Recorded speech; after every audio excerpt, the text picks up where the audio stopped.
Galit na galit ang Big Boss. Dahil sa sunod-sunod na raid sa ating malalaking drug outlet. Masyado na raw malaking halaga ang nawawala. May hinala siyang merong nagtitip sa mga otoridad. May naghuhudas.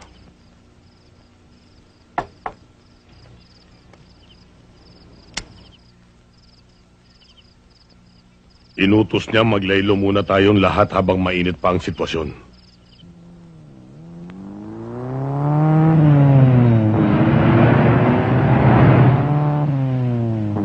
Maraming mga tawang hindi nakakaalam kung gaano kahirap ang buhay ng pulis.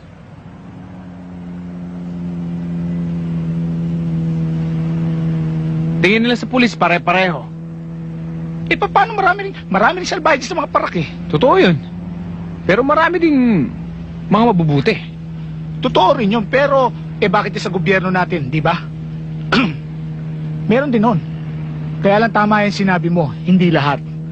Alam mo, dito sa syudad natin, mapa-abogado, teacher, bakla, kuba, matanda, menopause, meron yan eh. Pero tama yung sinabi mo, hindi lahat. Pero pare, tignan mo kung paano tayo laitin. Diba? Ganun-ganun na lang. Yung mga nakikita nilang kinukutong ng pulis sa kalsada. Pero yung mga milyong-milyong ninanakaw ng opisyal ng gobyerno sa tao, hindi nila nakikita. Natapalan ng pitsa, ganun kasimple yun eh. Kaya kita mo yung simbolo ng katarungan, nakapiring yun.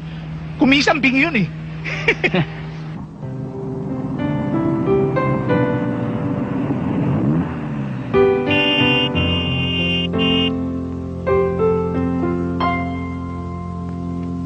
Mami, nandiyan na si Daddy. Baka dala niya na yung bayam ako, kuya, ha? Oo.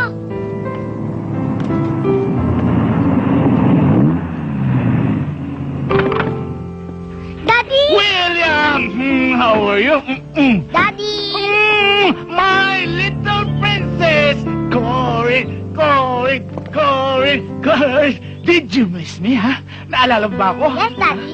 Ang bigat-bigat mo na ngayon! Ayan na naman, anak mo lang napapansin mo eh. Pambihira naman. Pati yung anak pinagsilosan. Siyempre, pati yung inaanak ka, namimiss din.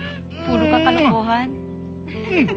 Ikaw talaga. Teka, sino yan? Kaibigan ko si Gilier. Kasama ko sa trabaho. Si Minda.